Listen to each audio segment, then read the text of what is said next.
हमें समझना पड़ेगा वर्क डन के बारे में और हमें समझना पड़ेगा क्यू के बारे में। क्यू के बारे में हम ज़्यादातर बातें जानते हैं क्योंकि जो फर्स्ट लॉ ऑफ थर्मोडायनेमिक्स होता है ना बेटा,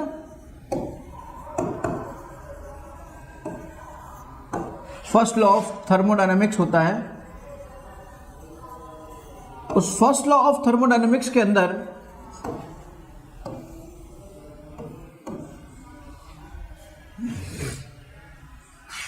आप देखिएगा फर्स्ट लॉ ऑफ थर्मोडायनेमिक्स में क्या क्या होता है। फर्स्ट लॉ में होता है delta U is equal to Q plus W.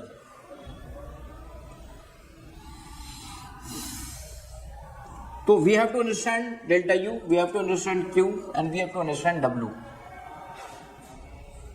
एक एक करके चीजों को समझते हैं। Let's understand internal energy. सबसे पहले हम इंटरनल एनर्जी जिसे हम यू से रिप्रेजेंट कर रहे हैं उसको समझते हैं। What do you mean by internal energy? Internal energy का क्या मतलब है, इस चीज को हम देखते हैं। What do you mean by internal energy?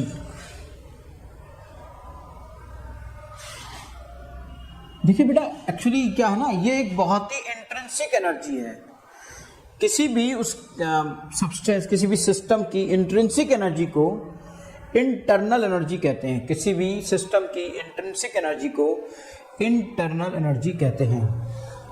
सवाल उठा कि सर ये इंटरनल एनर्जी क्या होती है, इंट्रिंसिक एनर्जी क्या होती है? मैंने कहा किसी सिस्टम की अपनी खुद की एनर्जी।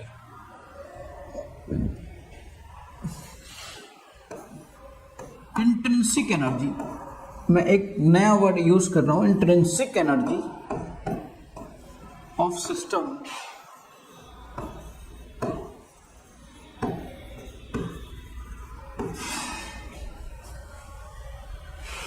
यू के बारे में खास बात बताऊं कि the absolute value of you can not be calculated. Absolute value of you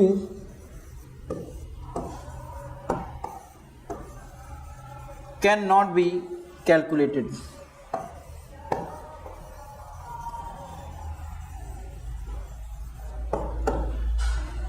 the absolute value of you can not be calculated.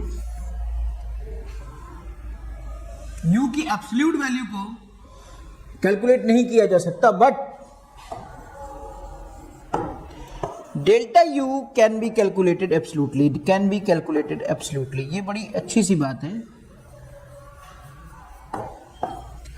अब सवाल उठा कि सर यू को हम एब्सोल्यूट क्यों नहीं कैलकुलेट कर सकते? तो हमने कहा बेटा देखो, यू जो होता है basically kinetic energy, potential energy, rotational energy, vibrational energy, molecular energy plus dash dash dash dash, यानी अभी तक ये नहीं पता कि और कितनी सारी एनर्जीज हैं, उन सब का सम ये होता है। अब ये बताइए, जब यही नहीं पता है कि और क्या क्या है, तो आप कैसे एग्जैक्ट वैल्यू निकाल सकते हो यू की? लेकिन हाँ, एक बात जरूर है, डेल्टा यू आप एग्जैक्टली निकाल सकते हो। जो भी इसका कंटेंट है, एक टेम्परेचर के साथ जो इंटरनल एनर्जी होती है, इस basically the pure function of temperature. ये एक और अच्छी बात है इसकी कि internal energy pure function of temperature होती है। दूसरी अच्छी बात है कि यू इज स्टेट फंक्शन, यानी स्टेट फंक्शन होता है ये। तीसरी अच्छी बात होती है कि यू एक एक्सटेंसिव प्रॉपर्टी है, यानी क्वांटिटी पे डिपेंड करती है। स्टेट फंक्शन हो गया, एक्सटेंसिव प्रॉपर्टी हो गई। स्टेट फंक्शन कौन होते हैं? जो इनिशियल और फाइनल पोजीशन पे डिपेंड करते हैं। इनिशियल और फाइनल पोजीशन का मतलब आप डेल्टा यू को ऐसे लिख सकते हो कि delta U is equal to U F minus U आई।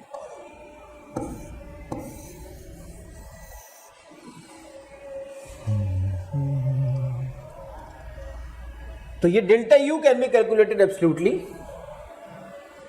लेकिन आपका अगर इसे हम कह सकते हैं U final, U minus U initial, इस तरीके से निकाला जा सकता है।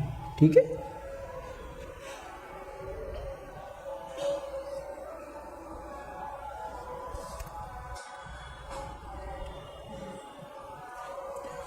अब Q की बात करें, Q एक आप सब जानते हो Q क्या है, Q एक पाथ फंक्शन है। याद रखिएगा इस बात को, जो पाथ फंक्शन होते हैं वो नॉर्मली स्मॉल लेटर से दिखाए जाते हैं और जो स्टेट फंक्शन होते हैं वो नॉर्मली कैपिटल लेटर से अपर केस से दिखाए जाते हैं। तो ये एक पाथ फंक्शन है और ये इस बात पर डिपेंड करेगा कि आप यहाँ A से B किस तरीके से पहुंचे, ऐसे पहुंचे या ऐसे पहुंचे या ऐसे पहुंचे, ये इस बात पर डिपेंड करेगा। इसके लिए Q1 होगी, इसके लिए Q2 होगी, इसके लिए Q3 होगी।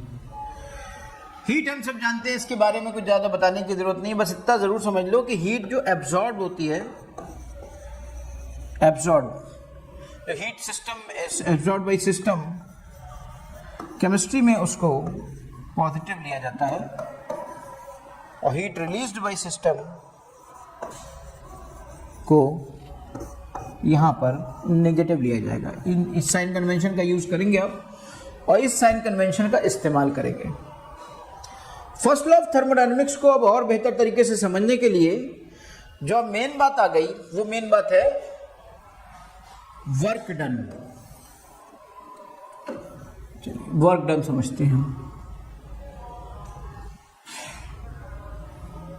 वर्क डन, ये वर्क, चलिए मैं वर्क की सबसे पहले एक आपको यूनिफाइड डेफिनेशन बताता हूं। मैं यूनिफाइड डेफिनेशन आपको देता हूं। जो वर्क होता है बेटा, इट इज बेसिकली दो चीजों का ये मल्टीप्लिकेशन होता है।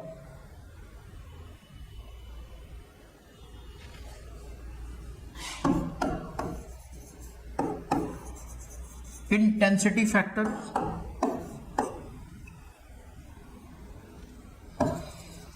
और कैपेसिटी फैक्टर। ये आपका इंटेंसिटी फैक्टर और कैपेसिटी फैक्टर, ये दो चीजों का मल्टीप्लाई होता है।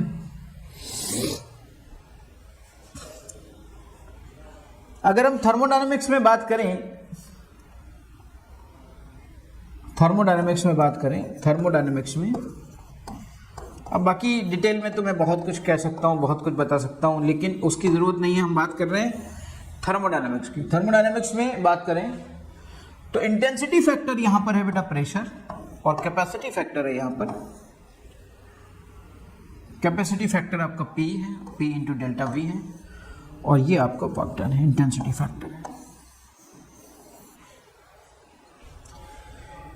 चलिए हम इसकी और जनरलाइज्ड डेफिनेशन की बात करते हैं। एक बहुत अच्छी सी बात है, ये बहुत अच्छा चीज है। अगर हम इसको बहुत ही छोटे छोटे हिस्सों में तोड़ें और कहें हम dW की डेफिनेशन की बात करते हैं, dW क्या होता है, तो मैं कहूंगा dW P इंटू dV होता है। ये वर्क डन का वो एक तरीके से आप समझ लीजिए कि वर्क डन स्मॉल एलिमेंट के जरिए, dV के जरिए यहाँ पे जो मिल रहा है, that is called work done।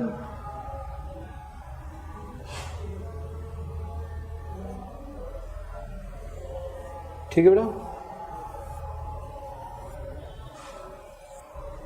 आपको पता होगा ये कहां से आया। अगर मैं इसको और करना चाहूं, मैकेनिकल वर्क डन की बात करता तो मैकेनिकल वर्क डन यहां से निकल के आता F इंटू dx, ये मैकेनिकल वर्क डन निकल के आता। अगर मैं इस मैकेनिकल वर्क डन में A से डिवाइड कर देता और यहाँ A से मल्टीप्लाई कर देता तो ये A dx बन जाता बेटे dV और ये F अपॉन A बन जाता P dV। तो ये भी मैंने आपको बता दिया ये आया कहाँ से। फिजिक्स के आप बच्चे हो, फिजिक्स आपने पढ़ी है और फिजिक्स मुझे भी आती है, उतनी आती है आज भी जितनी केमिस्ट्री से, तो थोड़ी कम आती है लेकिन काफ़ी फिर भी आती है। तो dW is equal to P into dV, तो dW is equal to F into dx, F upon A dx and dW is equal to P dV। अब ये जो वॉल्यूम है ये कहाँ से कहाँ वेरी कर रहा है, ये इस बात पर डिपेंड करेगा। मान लीजिए कोई एक प्रोसेस हो रही है और वो एक प्रोसेस, मान लीजिए कोई एक प्रोसेस हो रही है और वो इस पॉइंट से इस पॉइंट तक जा रही है। मान लीजिए इस पॉइंट से A पॉइंट है और इस A पॉइंट का ये आपका V1 है और कोई दूसरा पॉइंट है V और उस पॉइंट की आपकी ये V2 है। तो यहां ये ए से बी कोई प्रोसेस जा रही है और उस आपको निकालना है कि उसमें वर्क डन क्या होगा। तो आपने क्या किया, आपने एक बहुत ही छोटा सा कॉन्सेप्ट अपनाया, इसमें एक छोटा सा ये चीज आपने काट ली, एक छोटा सा एलिमेंट आपने काट लिया। छोटा सा एलिमेंट जब आपने कट किया तो इस एलिमेंट का प्रेशर कोई बहुत वेरी तो करेगा नहीं, तो ये ऑलमोस्ट प्रेशर सेम ही होगा। तो कोई प्रेशर यहाँ पर P एक कांस्टेंट वैल्यू ले ली उस पर्टिकुलर एलिमेंट के लिए, पॉइंट के लिए, पर ये ज़रूर आपका dV होगा। इस तरीके से आपने एक छोटा सा एलिमेंट कट कर लिया वॉल्यूम के पोर्शन का। और यहाँ पे देखिए ज़रा, अगर देखें आपको P dV एक्चुअली है क्या, तो P dV एक्चुअली वो स्मॉल वर्क डन का, ये अगर देखा जाए तो इस पट्टी का ये एरिया है बेटा। अगर ये एरिया, अगर ये पट्टी हमारी थोड़ी सी रेक्टेंगुलर पट्टी बन रही है, तो रेक्टेंगुलर पट्टी का एरिया क्या होता है, देखिए ये आपका P है और ये dV है, तो लंबाई गुणा चौड़ाई, लेंथ इनटू ब्रेथ, यही तो एरिया होता है। तो एरिया क्या निकल के आएगा इस पट्टी का, एरिया ऑफ स्ट्रिप। तो ये एरिया ऑफ स्ट्रिप निकल के आया P इंटू dV। और ये जो एरिया स्ट्रिप है इसको ही हमने क्या बोल दिया, यानी कि हम अगर इसको मैं अब थोड़ा सा समझाने की कोशिश कर रहा हूं कि वर्क डन को एक्चुअली उसका फिजिकल मीनिंग क्या है, एक्चुअली उसका ग्राफिकल मीनिंग क्या है। तो पीवी कर्व में अगर देखा जाए तो इस छोटी सी इस जो स्ट्रिप है इसका एरिया को DW कहा गया है, small element of the work done. फिर इसकी शुरुआत कहां से हुई, इसकी शुरुआत V1 से हुई। लोअर लिमिट, अपर लिमिट क्या है, इसकी अपर लिमिट है V2। कहाँ तक ये जाना है, इसके अगर मैं इसी तरीके से छोटी छोटी स्ट्रिप यहाँ पे कटी हूँ और इन छोटी छोटी स्ट्रिप्स को अगर मैं जोड़ना चाहूँ तो क्या करूँगा मैं ये करूँगा, इसको इंटीग्रेट करूँगा। Then I will integrate it, तो मैं इसको इंटीग्रेट करूँगा बेटा। तो मैं क्या करूँगा भाई, DW is equal to P into DV, और उसको इंटीग्रेट कर दिया मैंने V1 टू V2। और अगर मैं इसे V1 टू V2 करूंगा तो ये 0 टू W जाएगा। तो finally W is equal to क्या आ गया, finally W is equal to हो गया V1 to V2 P into DV। अब इसका एक्चुअल मीनिंग क्या निकल कर आया, इसका एक्चुअल मीनिंग क्या निकल कर आया, देखिए जरा।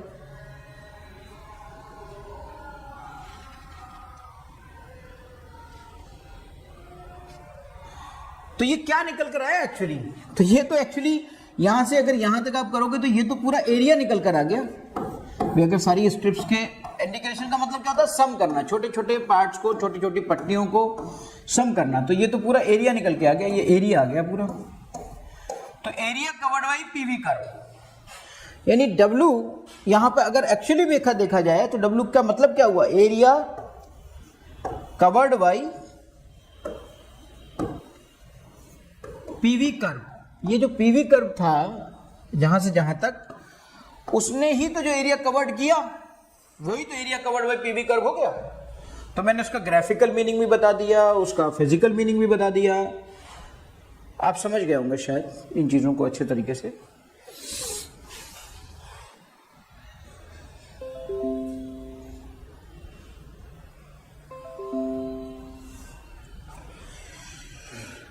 तो area covered by PV curve, PV curve से जो एरिया कवर्ड हुआ उसको हमने कह दिया W, यानी पीवी कर्व से हम ये बात भी समझ में आ गई हमें कि भाई एरिया का एक्चुअल मीनिंग क्या है। जैसे मान लीजिए कोई, अब ये है, सपोज करिए ये आपका पीवी कर्व आ जाए और उस पीवी कर्व में कोई एक ऐसी प्रोसेस हमें दे दी जाए और हमसे कहा जाए कि A से B हम गए थे, B से C हम गए थे, और इसमें आप इसका एरिया निकालिए। तो आप समझ जाना ये एक साइक्लिक प्रोसेस है।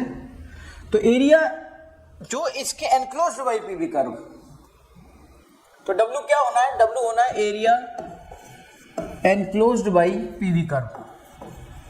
जो पीवी कर्व है उनके जरिए जो एरिया एनक्लोज्ड है उसको ही हमने, तो ये एरिया आप निकाल देना, ये वाला एरिया।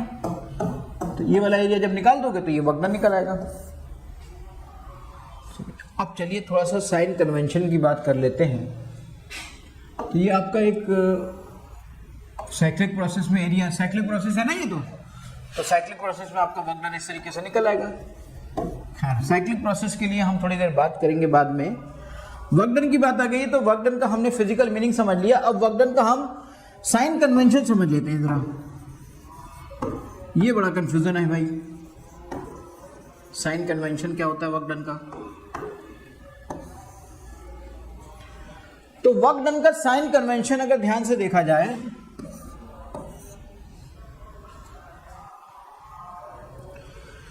तो इसको दो तरीके से देखते हैं। एक काम करते हैं, पहले हम देखते हैं फिजिक्स में।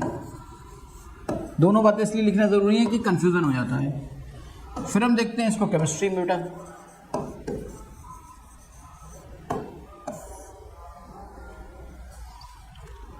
फिजिक्स में work done by system is taken as positive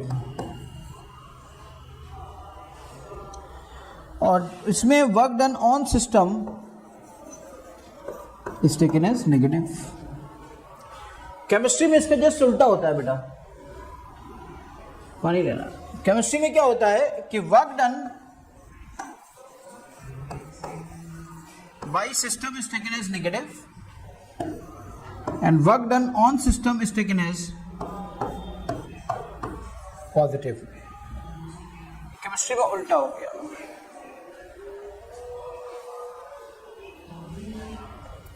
अब समझ लीजिए, अब work done by system, by system मतलब एक्सपेंशन।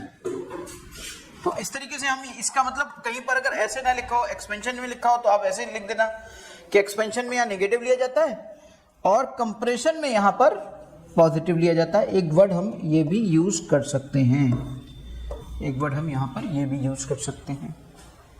समझ गए?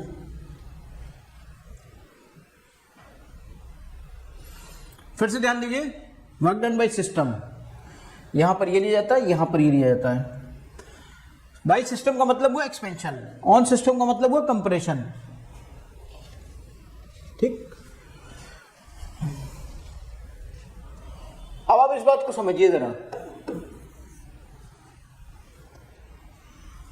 Work done by system, by system और बाय एक्सपेंशन। चलिए अब हम इसकी और गहराई को लेते हैं कि आखिर इसका क्या मतलब है। तो इस तरीके से हमने वर्क डन का बेसिक मीनिंग समझ लिया। अगर वर्क डन का बेसिक मीनिंग समझा जाए और उसकी डेफिनेशन समझी जाए तो एक बात हमें सब समझ में आ गई कि भाई ये है V1 to V2। अगर हम केमिस्ट्री में बात करें तो वर्क डन बाय सिस्टम या हम एक्सपेंशन कहें तो हम क्या कहेंगे, हम कहेंगे -V1 to V2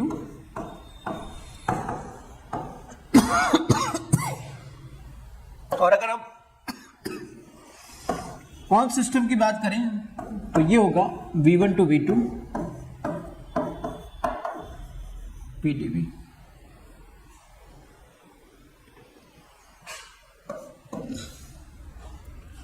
अब हम चूंकि केमिस्ट्री पढ़ रहे हैं भाई, तो हम केमिस्ट्री की बात करेंगे ना, हम फिजिक्स में क्यों जाएंगे? हमें इस साइन कन्वेंशन का यूज करना है। चलिए तो मैं आपको एक बात अच्छी सी बताता हूं, यानी वर्क डन के बारे में अभी तक आपने जो बेसिक इंफॉर्मेशन थी वो समझ ली कि वर्क डन कैसे होता है, क्या होता है ना।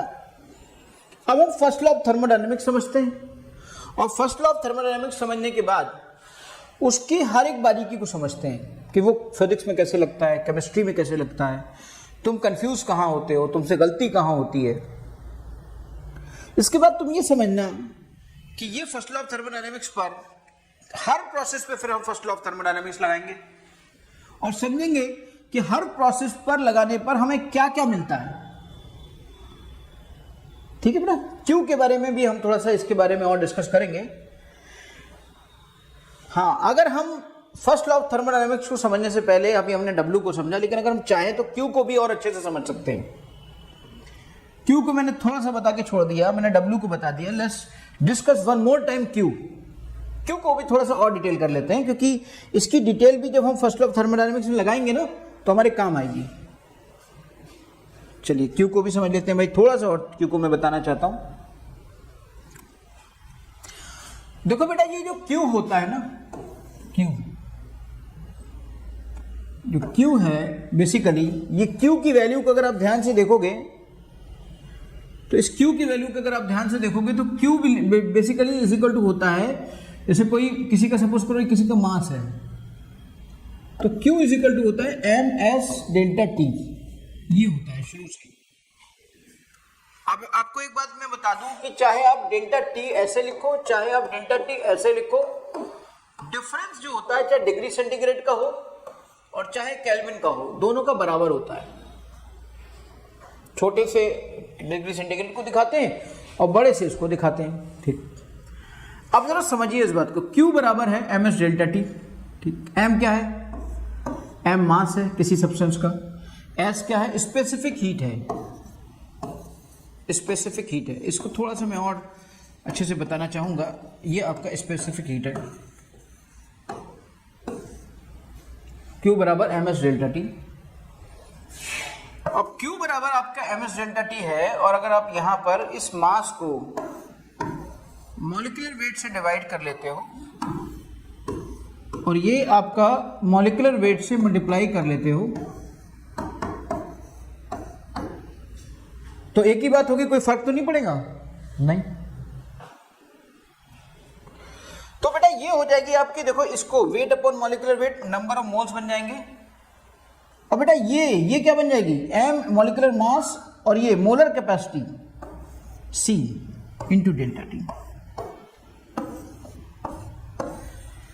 Q इज इक्वल टू ये molar capacity, molar heat capacity. C क्या बन गई? आपको बताओ हीट कैपेसिटी क्या होती है, जरा समझो मेरी बात को। हीट कैपेसिटी होती है mass into specific heat, heat capacity होती है। फिजिक्स में आप ये सब हीट में पढ़ोगे। अगर इसी को तुम मोलर हीट कैपेसिटी बनाना चाहते हो ना, मोलर हीट कैपेसिटी,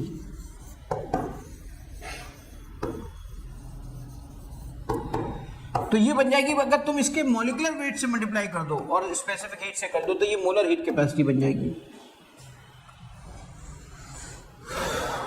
तो ये आपका बन गया Q is equal to N C delta T बेटा।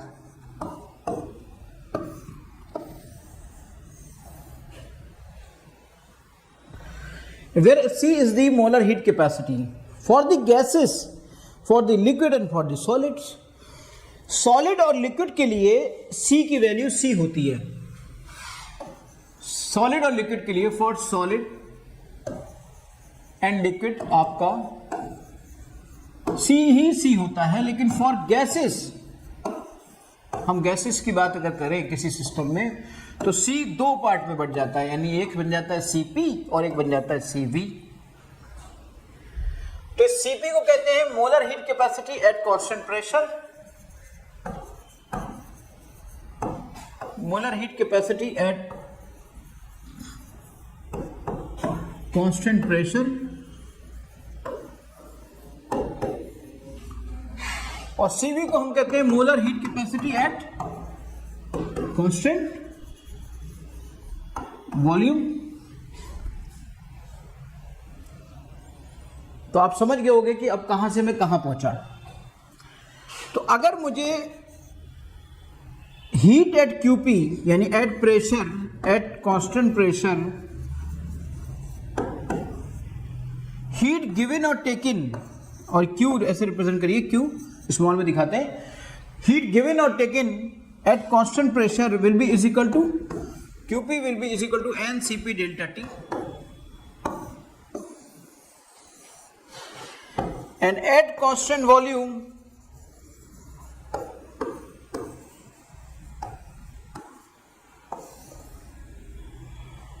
it will be QV at constant volume will be is equal to NCV delta T। तो ये आपका हीट आ गई कांस्टेंट प्रेशर पर और कांस्टेंट वॉल्यूम पर। इस तरह से हीट के सारे वेरिएशन आपके सामने आ गए कि Cp क्या होता है, Cv क्या होता है, Qp क्या होता है, Qv क्या होता है। इसके बारे में और डिटेल हम और आगे भी कर लेंगे। Cp क्या होता है, Cp में क्या क्या होता है, कैसे होता है, Cv क्या होता है, और इसी Cp Cv के रेशियो को हम, Cp Cv के रेशियो को गामा कहते हैं। गामा अभी भी थोड़ी देर पहले जब हम पढ़ रहे थे गामा एडियाबैटिक कोफिशिएंट के बारे में, कि ये एडियाबैटिक कोफिशिएंट है बेटा, ठीक है ना। तो ये आपका गामा आ गया, एडिवेटिव कोफिशिएंट हो गया।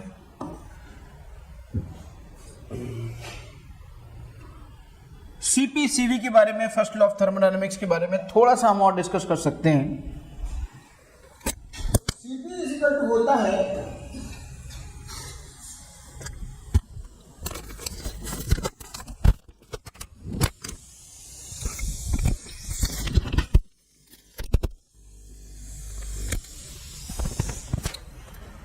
Cp इज इक्वल टू होता है बेटा gamma R upon gamma minus one, और Cv इज इक्वल टू होता है R upon gamma minus one.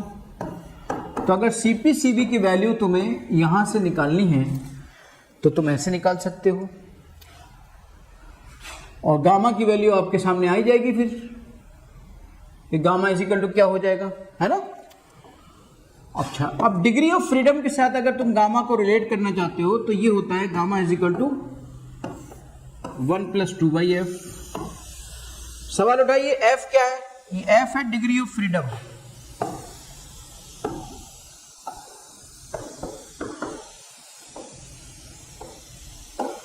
f है आपका डिग्री ऑफ फ्रीडम।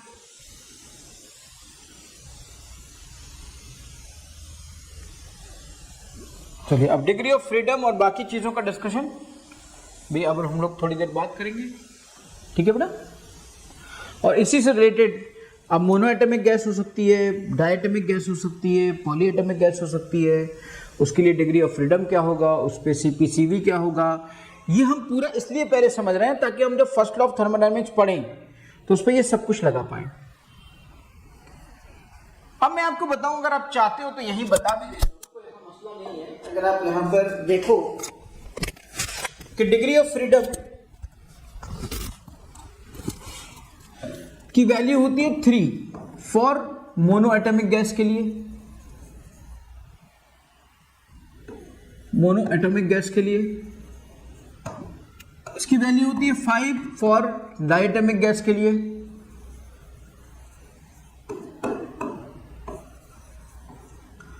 और इसकी वैल्यू होती है 6 फॉर पॉलीएटमिक गैस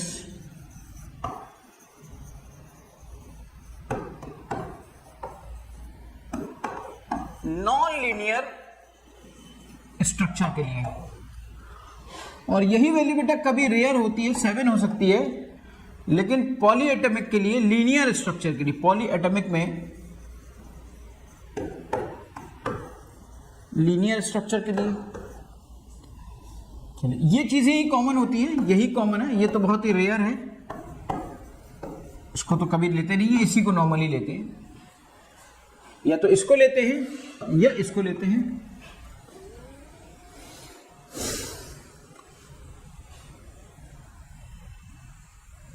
अब गामा की वैल्यू यहां रखते जाओ, आप गामा की वैल्यू निकाल सकते हो, gamma for monoatomic, gamma for diatomic, gamma for polyatomic, आप सबको पता है इसके बारे में। क्या जरूरत है, यहां 3 रख दो तो 5/3 आ गया, यहां 5 रख दो तो 7/5 आ गया, यहां 6 रख दो तो 8/6 आ गया, सिंपल। तो इस तरीके से आप gamma for monoatomic, gamma for diatomic, gamma for polyatomic gases निकाल सकते हो। इन सब का यूज करेंगे फर्स्ट लॉ ऑफ थर्मोडायनेमिक्स की वैरायटी में, कहां कहां कौन कौन कैसे कैसे लग सकता है। ओके बेटा।